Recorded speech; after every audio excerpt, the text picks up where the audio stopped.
A paz do Senhor, queridos colegas professores da Escola Bíblica Dominical da ADELAPA, é com satisfação que eu me coloco aqui diante de vocês para juntos compartilharmos algumas ideias que eu constituí sobre a lição a partir de alguns estudos, de algumas pesquisas, e eu espero em Deus que eu possa, nestes pequenos momentos que vamos passar aqui, que eu possa compartilhar algo que seja proveitoso aos irmãos. E queria agradecer ao pastor Renato pela sua gentileza de me convidar para fazer essa fala aqui com vocês e o apoio que ele tem me dado para isso. Também o presbítero irmão Tiago, que tem me ajudado também na edição deste vídeo. Obrigada a vocês e agradeço a vocês que me ouvem, que meus colegas, e que tenham misericórdia de mim neste momento, pois é a primeira vez que estou aqui fazendo esse trabalho e vou aprendendo no caminho. Então, irmãos, eu peço a vocês que me ajudem aí, em nome de Jesus, tá bom? Que Deus nos abençoe. Em primeiro lugar, eu queria compartilhar com vocês a bibliografia básica da minha fala, né? 2 livros aqui do pastor Douglas Batistas, 2 livros que foram escritos para as lições da Escola Bíblica Dominical, Valores Cristãos, de 2018, segundo trimestre de 2018, o livro de agora, também o livro do pastor Ezequias Soares, Os 10 Mandamentos, porque a nossa lição faz referência ao 6º mandamento, não matarás, e 2 livros de 2 pastores muito importantes no estudo da ética cristã, que é o pastor Cláudio Honor de Andrade, As Novas Fronteiras da Ética Cristã, e o pastor Elinaldo Renovato, Ética Cristã, confrontando as questões morais do nosso tempo. Então, são livros básicos que eu usei para construir esta fala com vocês, que também trazem contribuições importantes para que vocês possam pesquisar. Ok? Vamos começando aqui, então, falando precisamente da lição. E como professores, uma grande dica que eu posso compartilhar com vocês, principalmente as pessoas mais novas nesta função, é olhar para os objetivos da lição. Olhar para os objetivos da lição é importante porque encaminha quais são os elementos que nós vamos usar para compor a nossa aula e para que ela tenha um começo, um meio e um fim. O primeiro deles, da nossa lição, é refletir sobre a divina concepção e o nascimento de Jesus, demonstrando o milagre da vida e a capacidade de procriar. E aí eu destaquei algumas coisas que a gente precisa prestar atenção. Sobre o caráter divino da concepção, tanto da concepção que está aí descrita na nossa leitura em classe, que diz respeito à concepção de Jesus e de João, como a toda a concepção que é concedida por Deus, né, entre nós, seres humanos, e que, não por ser entre nós, seres humanos, ela é divina, porque ela atende a um mandamento de Deus na nossa vida, a uma ordenança de Deus para a nossa vida, lá descrita no capítulo 1 de Gênesis. E esta divina concepção demonstrando o milagre da vida e a capacidade de procriar, que está descrita lá naquele capítulo de Gênesis, capítulo 1, como eu falei a vocês. O segundo objetivo, identificar os traços da cultura da morte que estão presentes em nossos dias e quais são as consequências desta cultura, principalmente para os princípios cristãos que nós defendemos. E o terceiro objetivo é compreender a sacralidade da vida, como esta vida gerada no ventre materno, ela é sagrada e ela precisa ser respeitada e ela precisa ser cuidada. E qual é a importância de Cristo, qual é a importância da Igreja de Cristo para combater esta cultura que viola os princípios da palavra de Deus, segundo a nossa concepção, segundo o nosso entendimento cristão. Então, se a gente conseguir percorrer este caminho, a gente consegue dar conta minimamente dos aspectos da nossa lição. O texto áureo encontra-se em Lucas capítulo 1, versículo 31, que diz: Eis que em teu ventre conceberás e darás à luz um filho, e por-lhe-ás o nome de Jesus. Este versículo, que ele é central, né, é extraído da nossa leitura em classe, ele nos vai mostrar o milagre da vida e como Deus usa a concepção humana para nos trazer de uma forma muito importante, muito sagrada, e por vias do ventre materno, a pessoa bendita de Jesus, o nosso Senhor e Salvador. E a verdade prática, né, como eu acabei até falando aqui já pelo texto áureo, ela vai nos trazer essa questão da concepção de Jesus, que sacraliza a vida no ventre materno e por conseguinte, ela se opõe à cultura da morte infantil intrauterina do presente século, que tem estado tão vivo, né, tão presente, tão patente em nossos dias. Então, continuando aqui, irmãos, a primeira pergunta que eu me fiz aqui para a gente conversar é: como a vida chega ao ventre materno? Após o ato sexual, existe todo um processo para que esta vida aconteça. E eu quis trazer só um pouquinho essa fala para dizer para vocês o que eu penso sobre isso, que extraído da palavra de Deus, inclusive, né, das minhas considerações a respeito da palavra de Deus, que é o seguinte: nenhuma vida, ela acontece por acaso, não é ao acaso, é por vontade e permissão de Deus que isso ocorre. Então, o espermatozoide, que sobrevive por 72 horas dentro do corpo da mulher, esperando que um óvulo seja liberado para a fecundação, e nós temos aí, no ato sexual, 200 milhões de espermatozoides que realizam este ato, porém um só, ele é aquele que vai fecundar o óvulo. E nós sabemos pela palavra de Deus que isso não é por acaso. Isso é uma escolha de Deus, que é o dono da vida.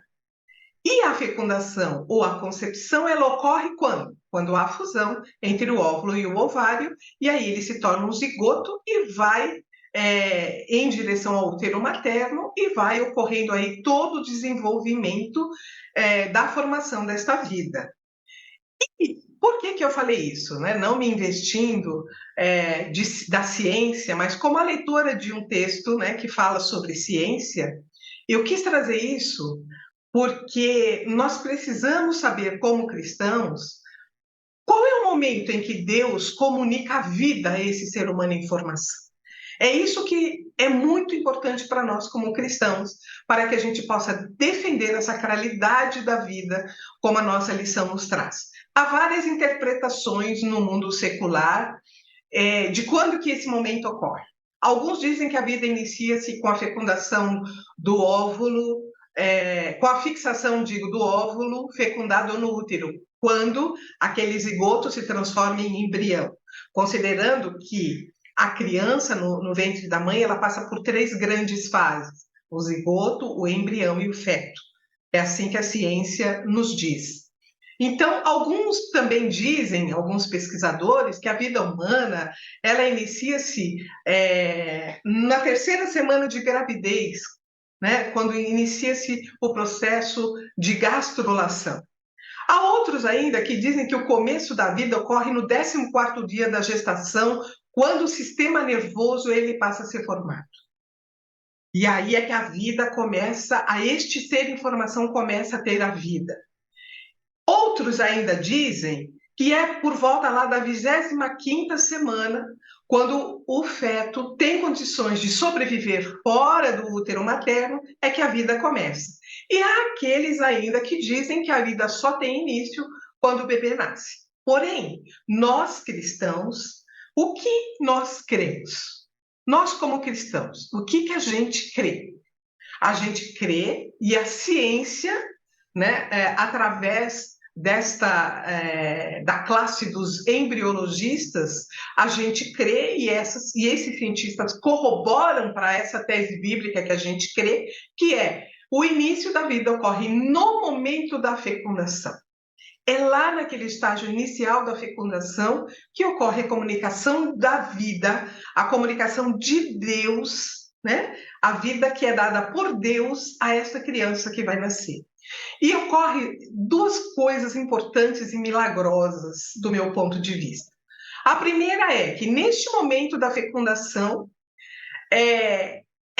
este ser em formação já começa a assumir a sua própria identidade genética, que embora seja herdada de pai e mãe, ela já tem a sua própria formação, e ela é uma formação diferente da do pai e da mãe, ou seja, ela tem uma natureza própria, que é só dela. E a partir deste momento também é que se começa a se constituir a capacidade deste ser em formação de regular o seu próprio desenvolvimento. Então, queridos, neste momento, acreditamos nós como cristãos, e de todas as pesquisas que eu tenho feito e pela leitura da palavra de Deus, que a vida começa, que inicia-se a vida, que este ser em formação já começa a ser uma pessoa. Então, queridos, eu até trouxe um desenho da ciência aqui que eu achei muito interessante. Olha aqui, neste momento aqui, né, da fertilização, em que um espermatozoide fura o bloqueio do óvulo e fecunda-se a ele, é neste momento aqui que ocorre a vida segundo a Bíblia, segundo a tese bíblica. E aí começa todo o movimento de desenvolvimento. E o que me chamou a atenção nisso aqui, queridos, é que este momento é muito inicial. E do ponto de vista bíblico, não há como justificar que este ser é um complemento do corpo da mulher e não um ser que tem uma natureza própria. E aí, eu também trouxe essa imagem, porque aqui nos dá uma visão, e às vezes pelo olhar, pela visão, a gente percebe mais, é neste momento extremamente inicial aqui, para que depois ocorra todo esse desenvolvimento do bebê até o nascimento. E este milagre vai acontecendo no ventre da mãe. A Bíblia nos relata, e isso me deixou maravilhada ver isso. É aqui, neste momento, que Deus comunica a vida a esta criança em formação e que vai nascer. A Bíblia nos relata, lá em Eclesiastes 11:5, né, que a vida no ventre da mulher, ela é um milagre, né? E por isso ela é sagrada. Aí o versículo nos diz assim como tu não sabes qual o caminho do vento, nem como se formam os ossos no ventre da mulher grávida, assim também não sabes as obras de Deus que faz todas as coisas. Nós não sabemos, não temos domínio total, e nem a ciência tem domínio total de como é que, a passo, vão se formando toda a parte do ser humano no ventre da mãe. Existem algumas coisas que ainda são mistérios de Deus, até para a própria ciência. Então, como nós não sabemos como isso ocorre, nós cristãos, que não vivemos por vista, nós vivemos por fé, o que a gente faz? A gente crê. Glória a Deus por isso. Então, a gente crê neste milagre sagrado da vida. E isso eu acho que precisa ficar claro para os nossos alunos na nossa sala de aula. É por isso que eu trouxe essa imagem, que eu achei que, para mim, esclareceu, ficou bastante clara para mim esta visão de quando é que se inicia o processo da vida e a comunicação da vida e o espírito e a alma de Deus que vem a este ser em formação. E a leitura em classe nos traz um exemplo muito importante, muito interessante, né? Nós temos aí a manifestação maravilhosa de Deus por meio daqueles bebês que estão no corpo, no ventre de Maria e no ventre de Isabel. Quando essas crianças e essas mães se encontram, o Santo de Deus se move no ventre dessas mães, no corpo destas crianças, e a manifestação divina de Deus acontece, e João reconhece que aquele bebê e que está no ventre de Maria é o Salvador. E Isabel sente essa presença divina do seu bebê, do seu filho que está no seu ventre, e é cheia do Espírito Santo. Isso é um grande milagre de Deus, irmãos, e corrobora a nossa tese, pela palavra de Deus, desta vida e desta pessoa que está dentro do ventre das suas mães, esses bebês. E aqui a palavra de Deus nos traz, né, na nossa leitura em classe. Ao ouvir Isabel a saudação de Maria, exclamou em grande voz: Bendita és tu entre as mulheres, e é bendito o fruto do teu ventre. Ao chegar aos ouvidos de Isabel a saudação, a criancinha saltou de alegria no seu ventre. E Isabel diz a Maria: Bem-aventurada que creu. Então, nós precisamos crer neste milagre da vida. E quando nós, mulheres, somos agraciadas por Deus, pela visita de Deus e do Espírito de Deus no nosso ventre, na formação de uma nova vida, nós temos que entender essa sacralidade e temos que ter o respeito e o cuidado com este bem que Deus está nos dando, esta herança que Deus está formando no nosso ventre. E é isto, este milagre, ele é trazido a nós pela nossa leitura em classe, e é maravilhoso, meus irmãos. Porém, irmãos, embora a gente se alegre com tudo isso, a Bíblia nos diz que nos últimos tempos, lá em 1ª carta de Timóteo, no capítulo 4, ele nos diz assim, Paulo nos diz assim: nos últimos dias apostatarão alguns da fé, dando ouvidos a espíritos enganadores e a doutrinas de demônios, pela hipocrisia de homens que falam mentiras, tendo cauterizado a sua própria consciência. O que é que este homem vai fazer com esta maravilhosa intervenção de Deus na vida do homem para que se cumpra o que foi dito em Gênesis, no capítulo 1, no versículo 28, que diz: multiplicai-vos, frutificai e multiplicai-vos, enchei a terra. O que é que nós temos visto nos nossos tempos?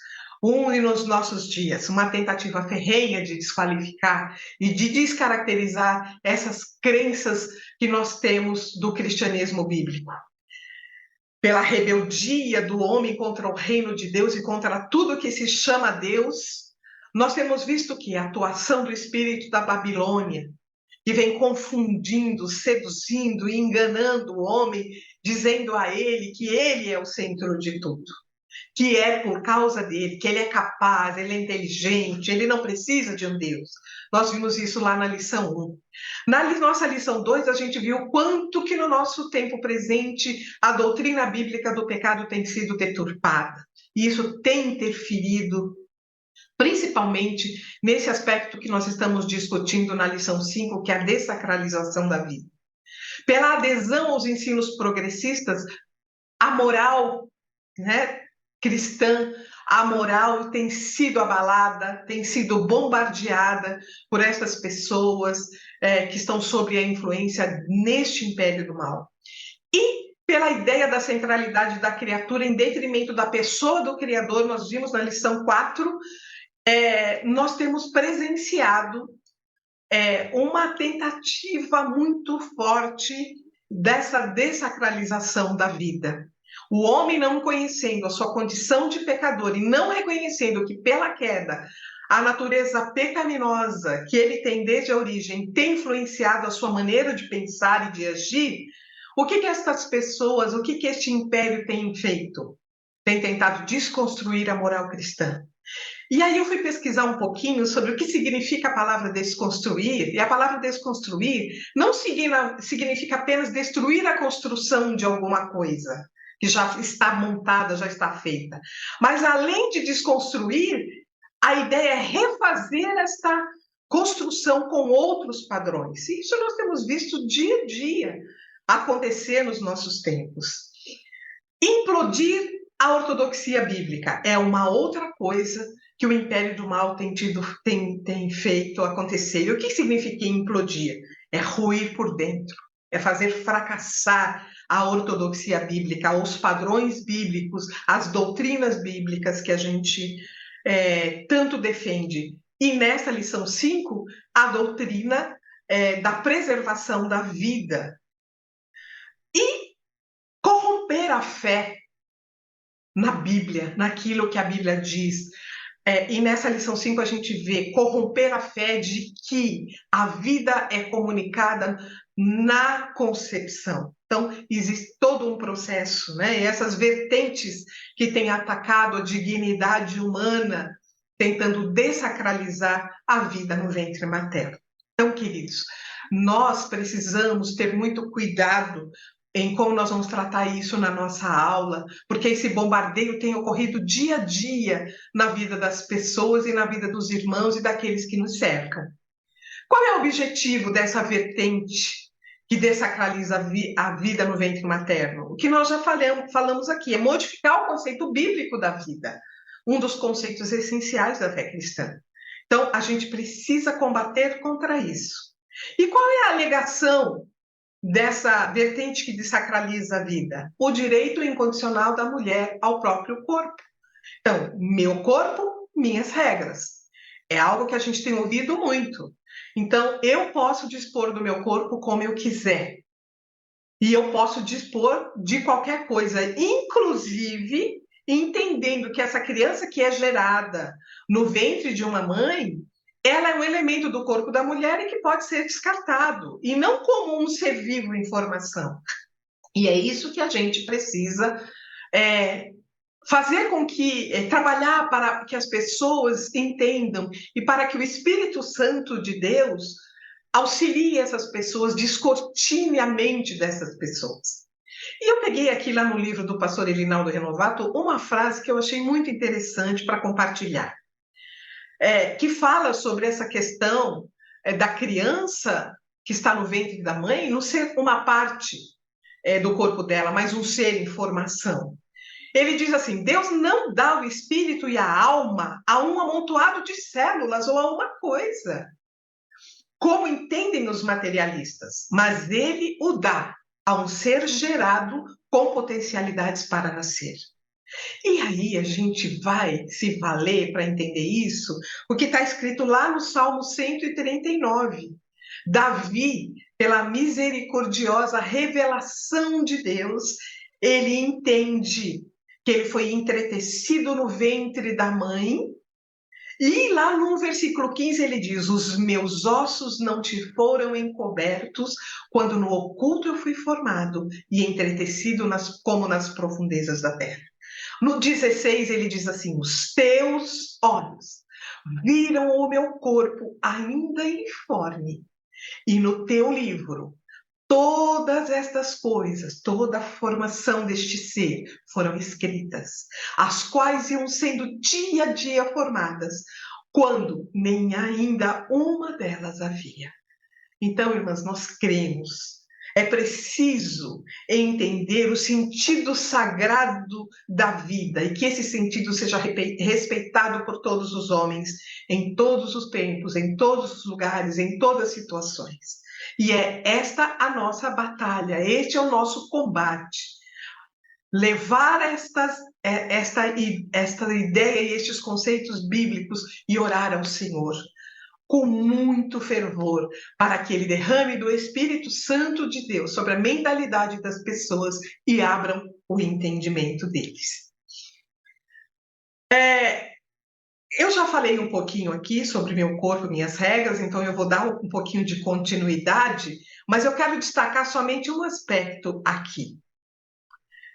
Uma vez que este ser em formação, ele é uma pessoa já com potencialidades para nascer, ele já tem o espírito e a alma, e que o Senhor comunicou a ele no momento da fecundação, a gente entende como cristão que aquele que provoca a morte de um embrião ou de um feto atenta contra a dignidade humana e a sacralidade da vida.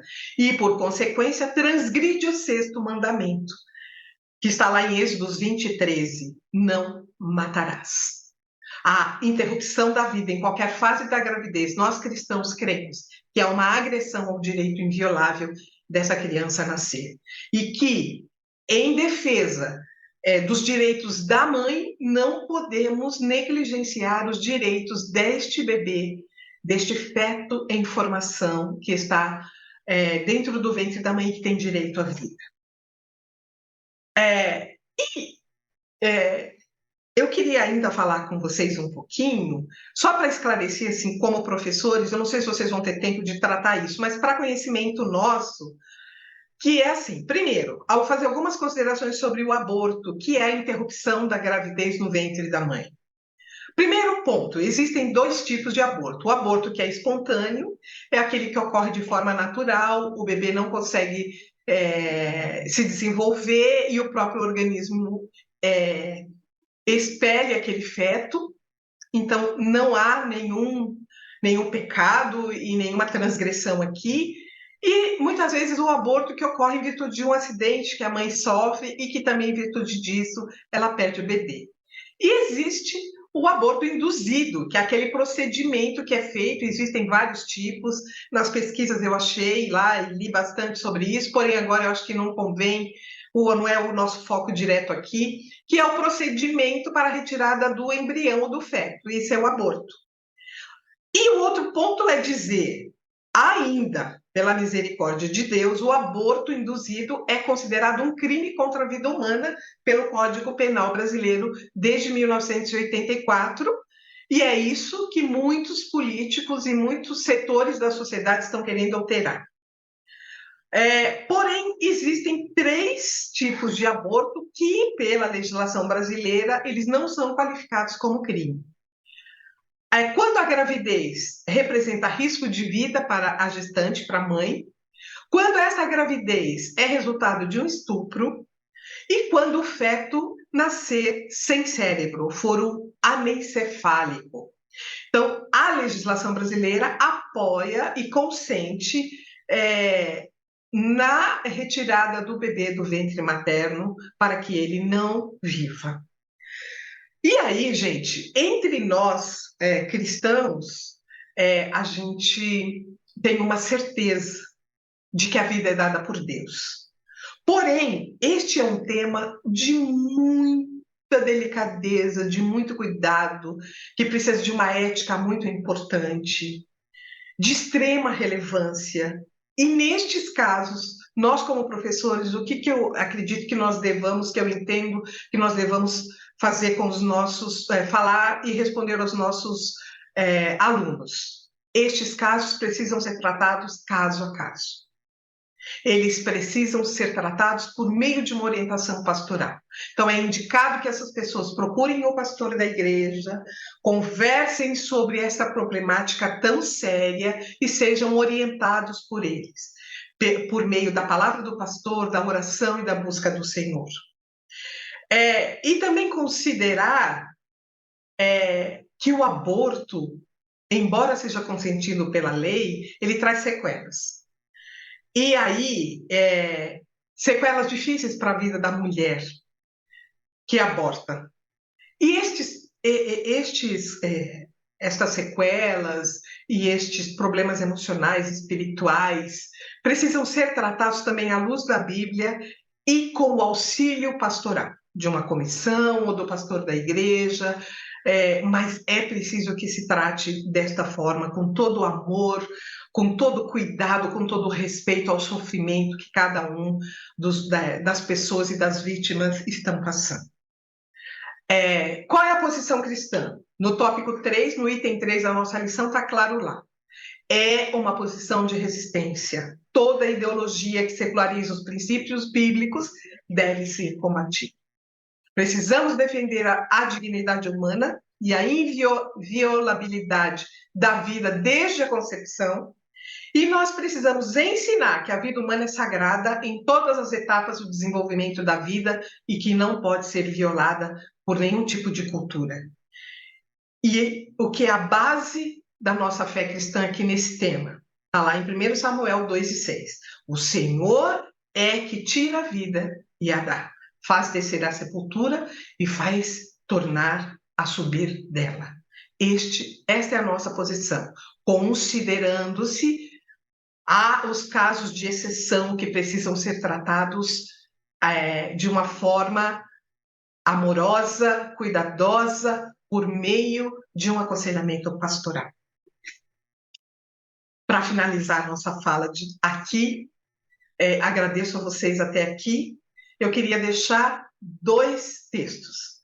O primeiro em Efésios 6, é do 10 ao 13, porém, eu vou ler só algum trechinho.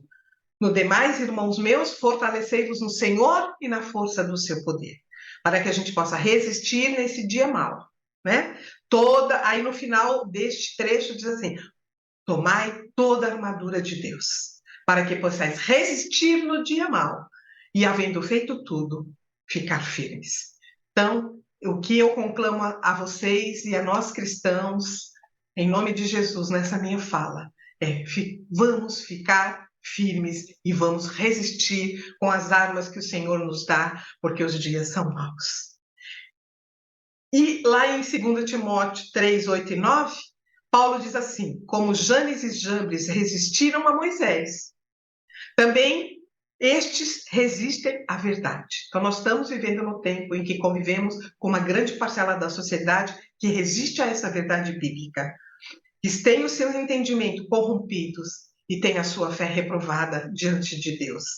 Porém, no versículo 9 diz assim: porém estes não irão avante.